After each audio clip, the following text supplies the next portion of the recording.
Hi everybody, Joey here again and welcome back. So in today's video I'm going to be showing you the most recent addition to my 375 gallon aquarium. Now this is arguably one of my favorite projects and additions to add to a large aquarium. However, it is appropriate and will work on any sized aquarium.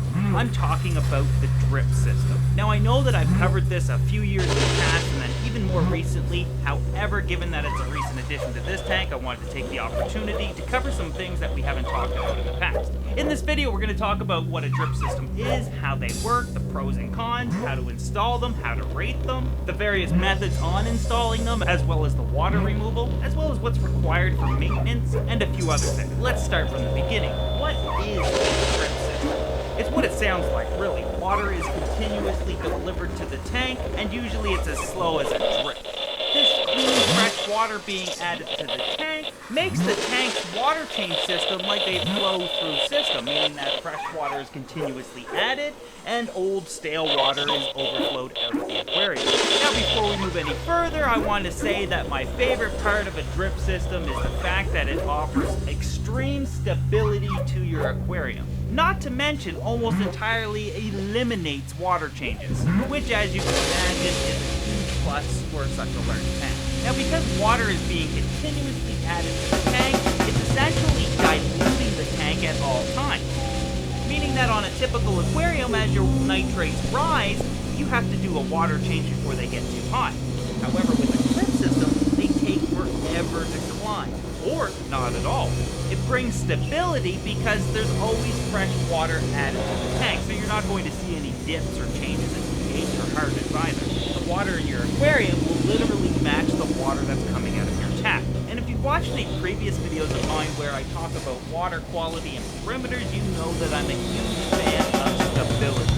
So how does this work? Well, the typical drip system will continuously flow water into your aquarium. As you can see though, mine is not really a drip, it's more of a stream of water, but that's simply due to the size of the tank as well as what I need to add for water. We're going to get into sizing these in a few minutes.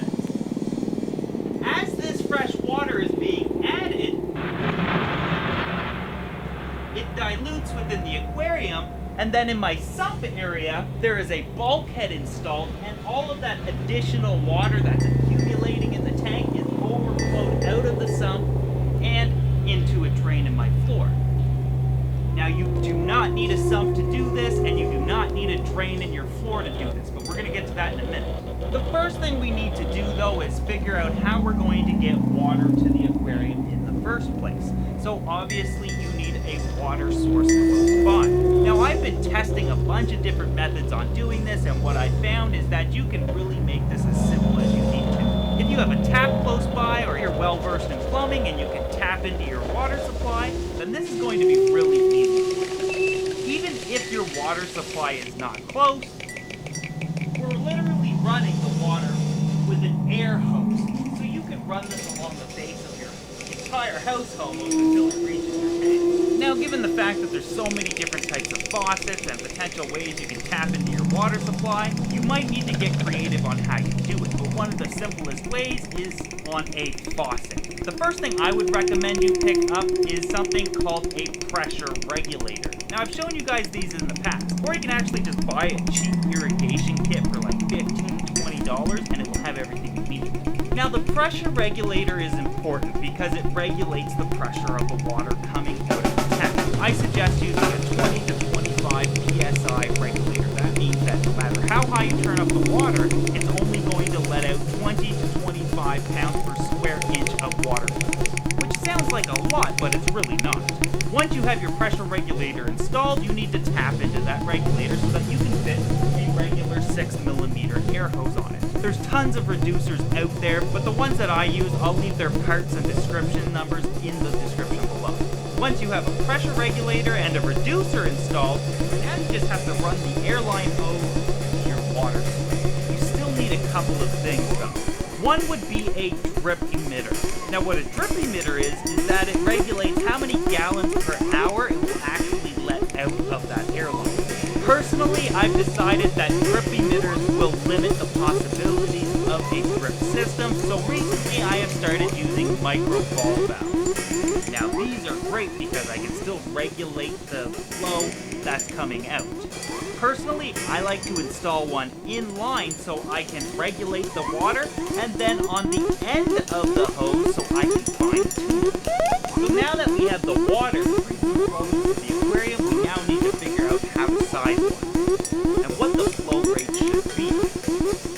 Ignore gallons per hour or liters per minute. Ignore all of that. What you need to do is monitor the perimeters of your tank and see what's best for your aquarium. This will vary based on the size of your tank as well as your stocking, so there's no real rule of thumb.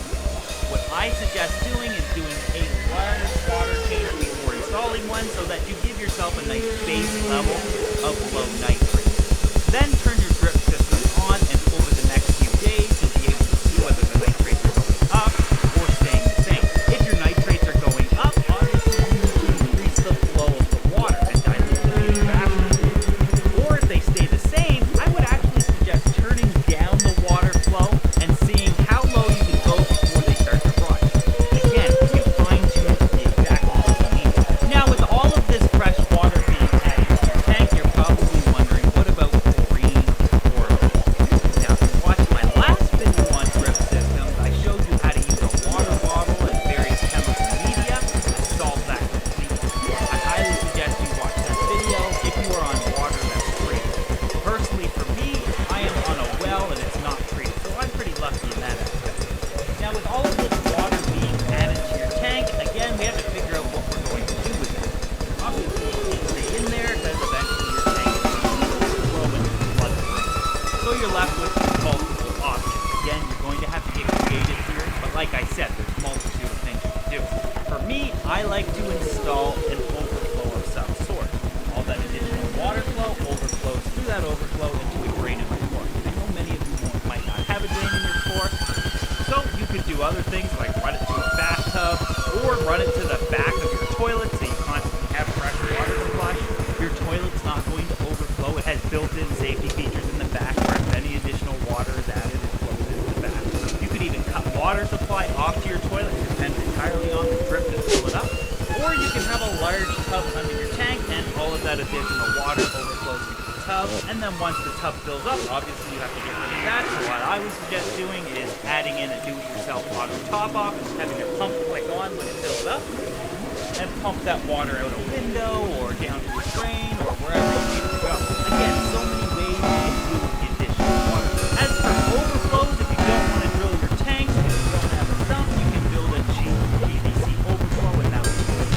Now what if you do want to drill your tank? Can you drill a tank that's already established and filled up? Of course you can. For example, on my sump, I simply grazed my sump halfway down and drilled the tank where I wanted to drill it. Since we're drilling a circular hole, once you drill it, there's technically no pressure points on that hole. For example, when you have a square hole, in the corners would be where the pressure points at. For the circle, there isn't any hole. So it's totally safe to drill a tank when it's filled.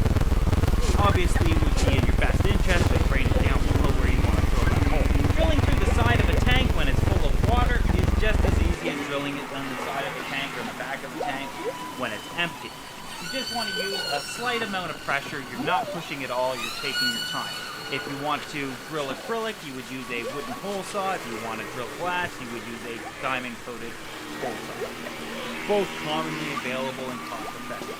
And of course, you can drill multiple tanks. But where should you actually drill, or where should you set the overflow? Well, there's two possible scenarios that might happen.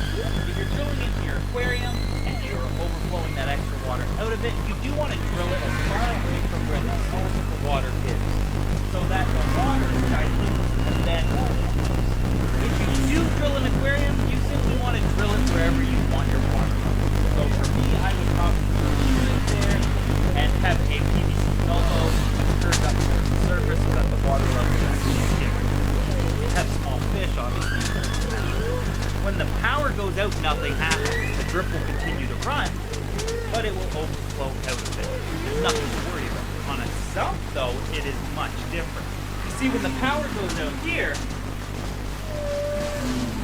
additional water from the main aquarium will drain down in the sump like it typically would.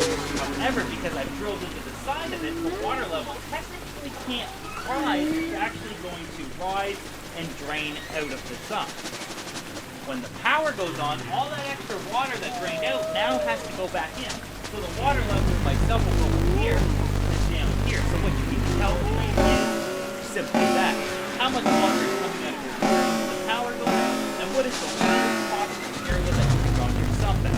For me, I get about 8 gallons draining out of my aquarium when the power goes out. So instead of my sump rising up, the water overflows. So that means when the tank turns back on, or the pump turns back on, the water level will drop like 80 gallons. But that's fine. Everything in my sump is still functioning. Okay, so we've covered what a drip system is, how they work, as well as how to install them and remove all of that additional water. But what are the real pros and cons of a drip system? Number one, it provides stability and consistency within your aquarium. Water perimeters are always the same, nitrates are always low. Now, depending on how fast I set my drip system to, I might still have to do periodic water changes. But for this, it will probably be every 2 months or so, which isn't bad because I would typically need to do a 30 to 50% water change every 3 days to accomplish the same thing. So the first pro would be stability and consistency. The second thing is time. I don't have to spend my time doing all these water changes anymore. Since time is my most valuable asset, this project is obviously one of my favorites to do. On the flip side of that coin, though, you're adding a tremendous amount of water all of the time. So if you pay for your water bill could potentially climb. Yet if your drip system is finely tuned, you would have changed that amount of water in normal water changes anyway. Now for me, I'm constantly adding in cold water. Because it's such a large volume of water, and the drip is relatively little in comparison to the overall volume of the tank, I don't see a temperature flux or anything like that, and I don't notice my aquarium heaters turning on any more than they usually do. I know this because I run a power meter on my aquarium, and I know how much electricity they use on average. It's been the same before and after the drip. Yet I'm not using any hot water, which would typically cost me money because I use oil water. So technically, I'm saving money as well as time by installing this. The biggest problem with a drip system is that if your power goes out and you're not home during it, or you're not going to be back for a while, it will cool your aquarium down. It will take some time, but it still will do it. If you're home during a power outage, you simply turn your drip system off. Another big benefit to a drip system is that my aquarium eventually becomes maintenance free. Meaning that for this aquarium, I literally don't have to do anything for it other than clean the aquarium filter or the mechanical filter periodically when it needs to. Now I know right away many of you are going to be like, what about gravel bag siphoning the substrate? Well, I don't have a substrate in this tank, but technically I rarely have to vacuum any substrate. Why? Well, with proper circulation in your aquarium, you too should rarely have to vacuum your substrate. Now you might say, well, my filter is this size, it's probably the size of my aquarium. I want to stress the fact that this. Filtration and circulation are two totally different things. You might have an appropriate size filter for your tank, but you might not have sufficient circulation. For example, on my goldfish aquarium, you guys know that I have a goldfish on it. You guys also know that dancing goldfish are extremely messy. But I'll tell you this, I have not vacuumed the substrate once in this tank. Why? I not only have appropriate filtration on the tank, but I also have proper circulation. Meaning that it is circulating the aquarium in the right manner, not bothering the fish, and there's no dead spots in the aquarium for things to settle. Now, I'm not saying that with proper circulation you would never have to vacuum the substrate. Eventually you will, based on the various types of substrates out there. Some need it more often than others. What I'm saying, though, is that with proper circulation, we should rarely use it. So obviously this is a topic that's probably going to pique your interest, and I do plan to cover proper filtration and proper circulation for aquariums in this video. Now, I do understand that there will be doubters out there that do not agree with me. And I can say this, almost 100% of the time, this is coming from people that either have never had a drip system, or this is people that don't understand it. But I can assure you this is one of my favorite projects that is a must on my aquarium. The water perimeters are always identical. I rarely have to do water changes. I simply sit back, enjoy my fish, make some videos for you. Anyways, I hope that you guys enjoyed today's video. I also want to thank you for watching, and I'll see you next Sunday for a new do-it-yourself project.